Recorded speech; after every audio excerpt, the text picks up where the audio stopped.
Fight fans, welcome back to Carl Prusa MMA. Today, I'm with a returning guest to the platform. He's been on here a bunch. He's on here again. That means he's getting ready. UFC return August 22nd, taking on Jackson McVey over in California. It's partisan time, ladies and gentlemen.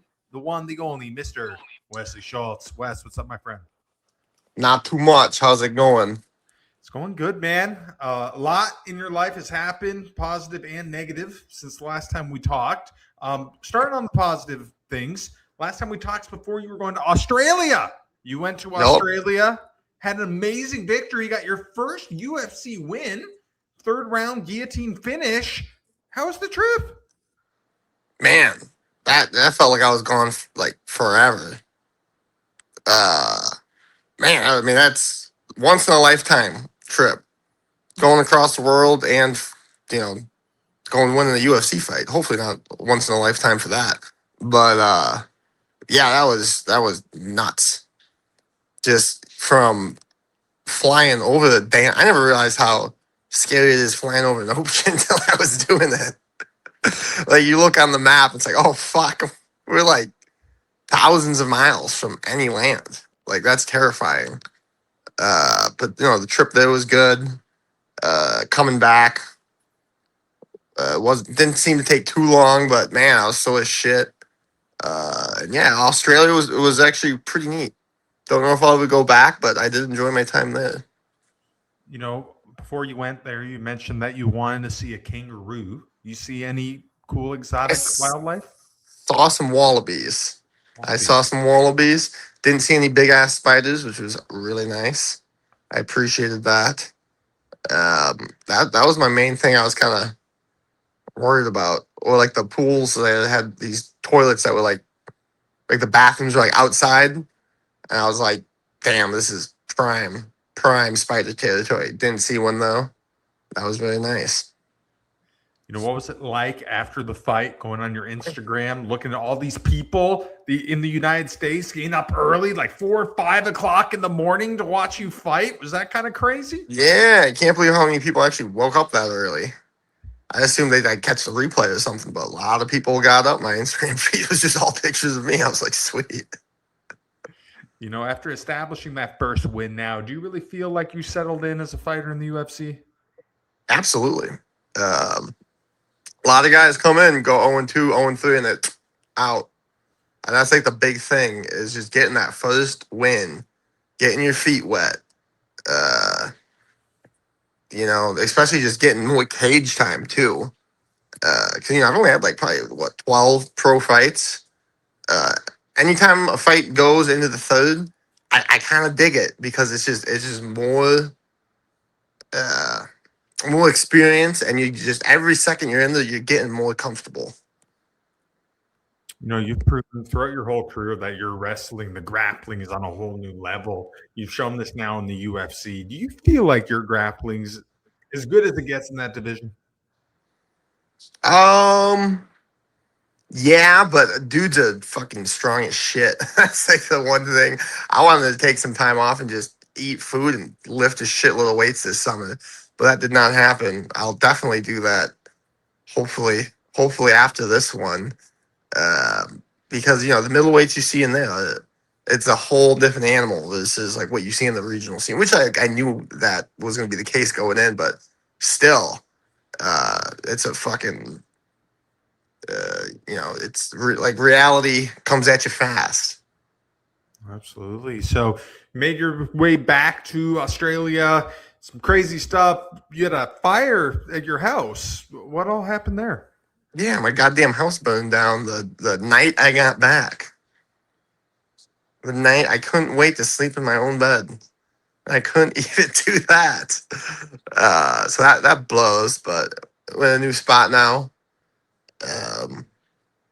So that's pretty much behind me. I just hit I don't know if it's legal. I just hit the dump for recycling day. Got all new electronics. Dude, people throw away such good shit, man.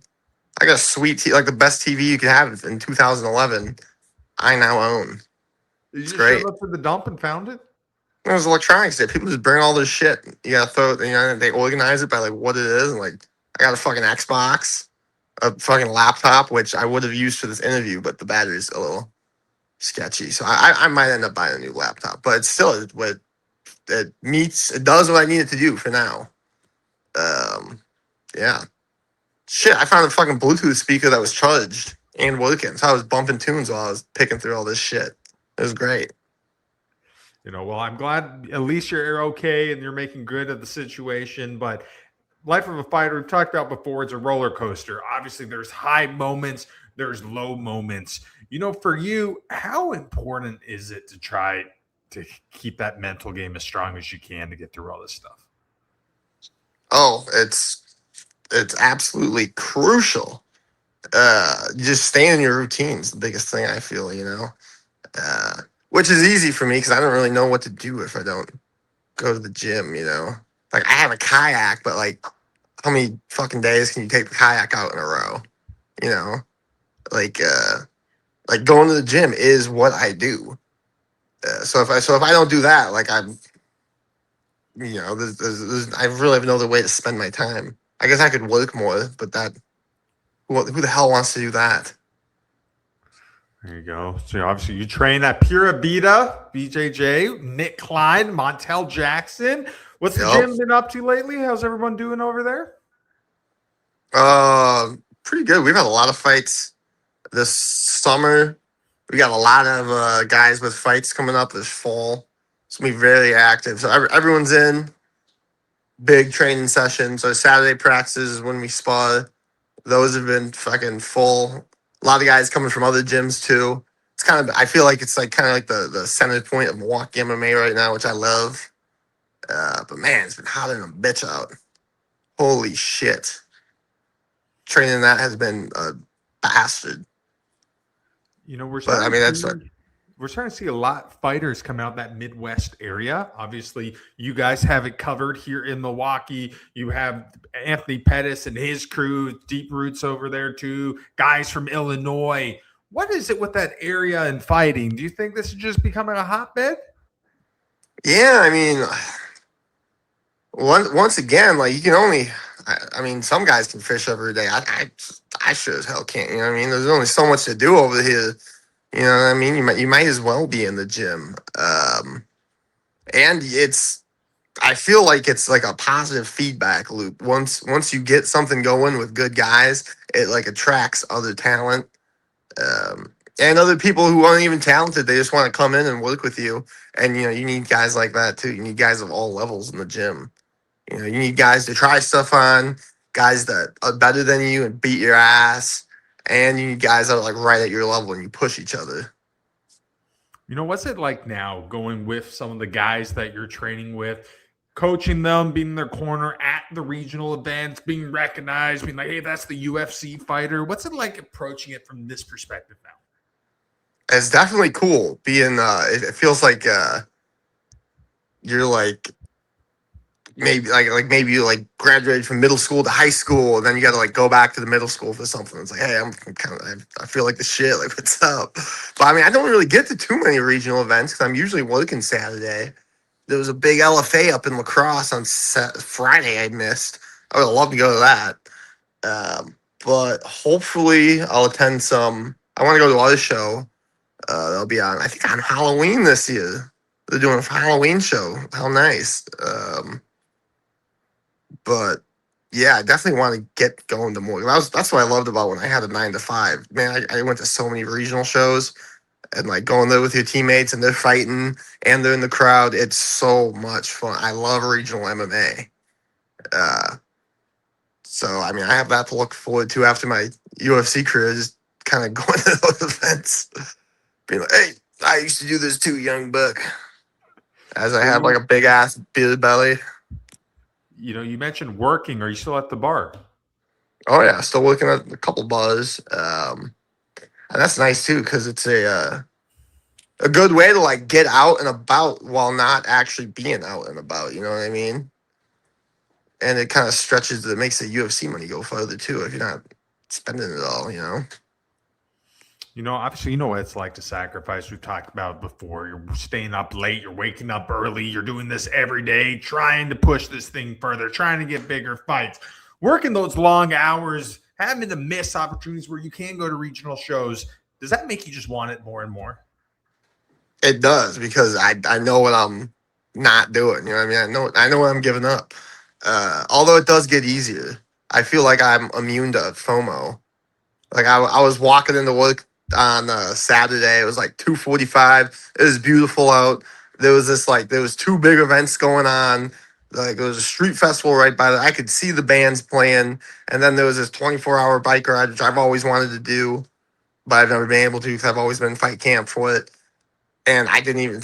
It's not even like it's different than like walking into work in college where you're like, oh fuck, I want to be going out tonight. It's just business. After years, I've finally gotten over it. It's not. It's you know what I mean. It's Saturday, worst day of the week for me. Well, not was, but I gotta go hard spot for a couple hours, maybe catch a nap, and then go fucking work. End of the night.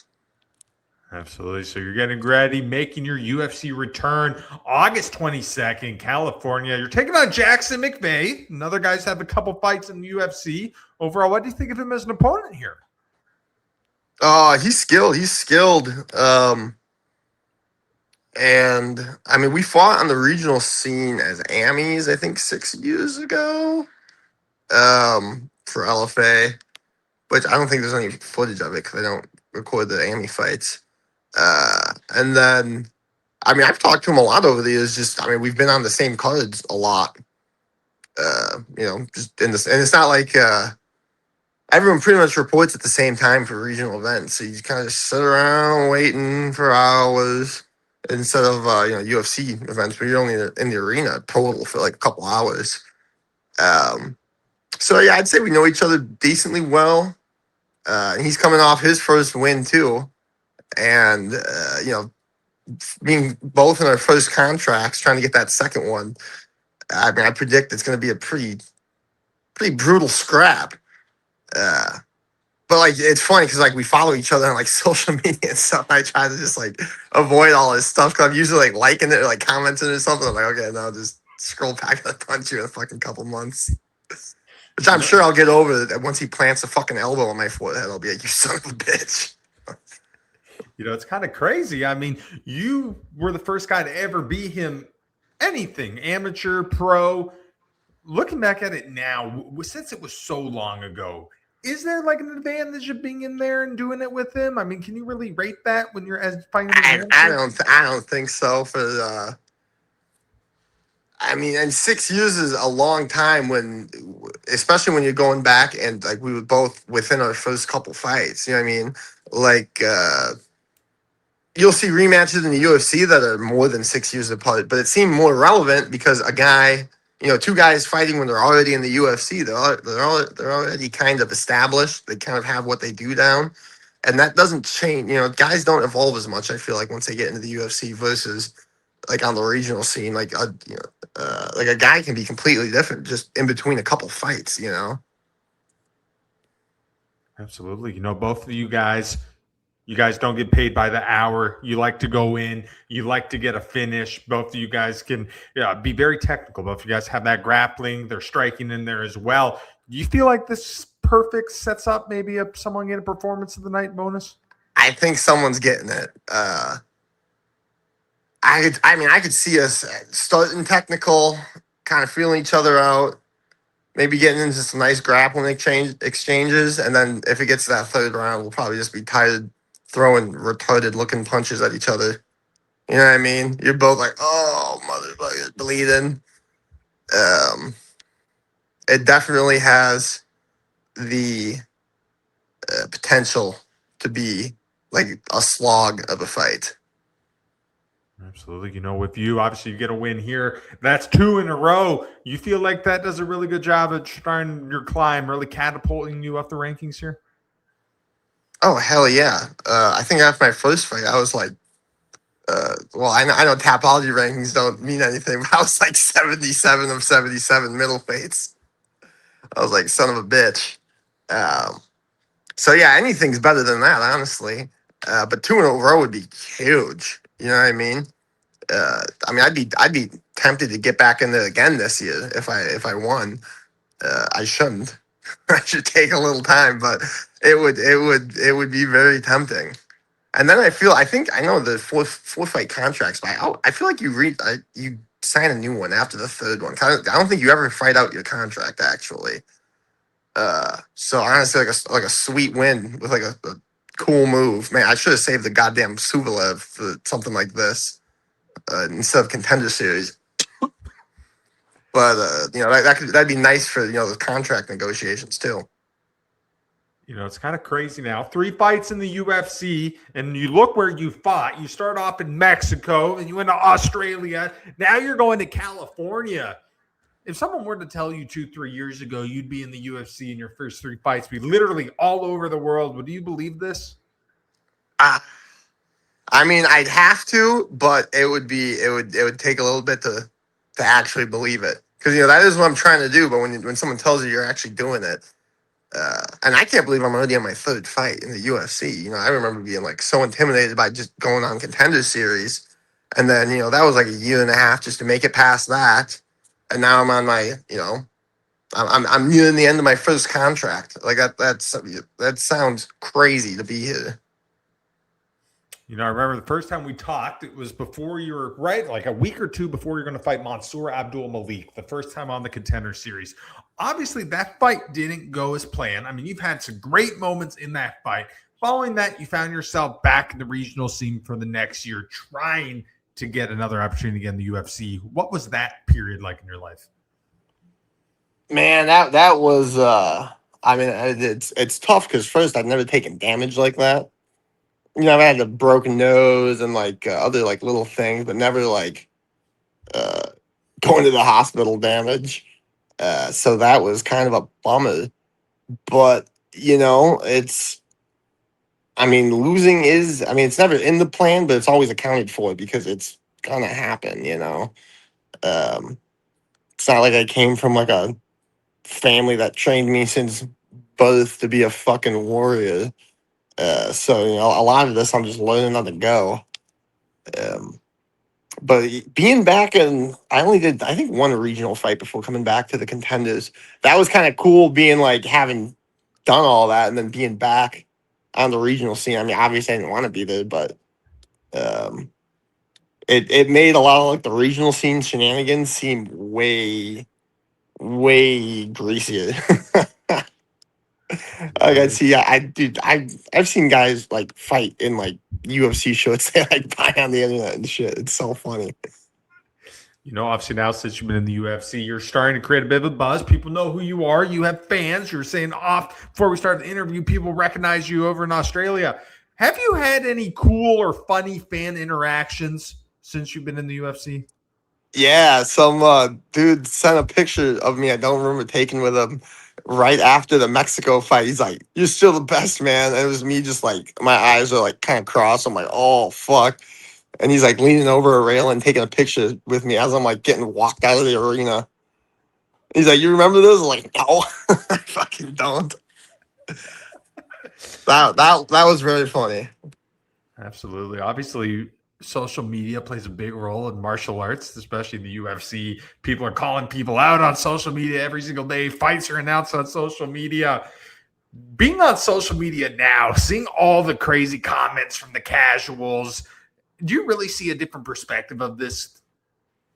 Oh man, definitely it's worse when you lose. 'Cause like, you'll have guys from all over the world like, "You fucked my parlay. How didn't you win that, you piece of shit?" Like, God, it makes you realize how bad sports betting's getting out of control. Absolutely crazy. So, obviously, getting back into action, California for you. What is at this stage of your career? What's the ultimate goal? What are you looking to accomplish right now? Win as many fights as possible and see where that takes me. And on obviously getting finishes so I can stack money, because I've you know a lot of your best earning time for if you're a suit and tie guy, I guess it's when you're older in higher positions or whatever. But for like a Midwest dude like me, that's probably gonna be doing some sort of labor or whatever, if I wasn't doing this, your good earning years are your 20s and 30s. And I burned my 20s doing this, making no money. So now I have to try to, stack as much cash as fast as possible to make up for that. For you, how much fun are you having right now on this journey? Oh, it's a blast. I mean, and some of it's scary, you know what I mean? Or like, kind of nerve wracking, like traveling international for the first time. I was like, I don't know what, like I didn't even take my bags before I crossed like the TSA shit because I didn't know you had to. I thought you picked them up where you normally do. Then me and Montel had to like wait for like an hour to go back in and get his squid back and get his shit. I mean, I don't know how to fucking travel internationally. Now I do. Or if it's like, do you have to get your bags at like when you get into the country if you're going to be flying on? Do they take them for you?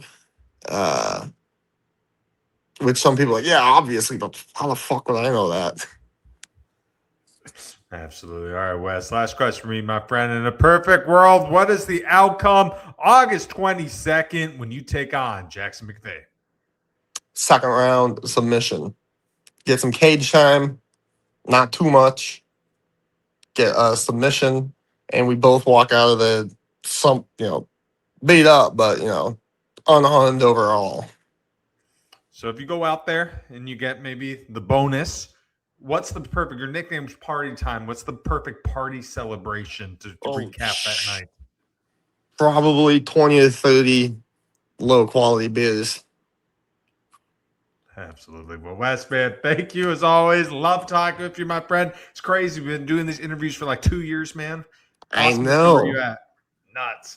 Well, that's it for us today. I'm Carl Prusa. He is Mr. Party Time. He is Wes Schultz. You can watch him August 22nd. Taking on Jackson McVey, California. Stick around, fight fans. Hell yeah.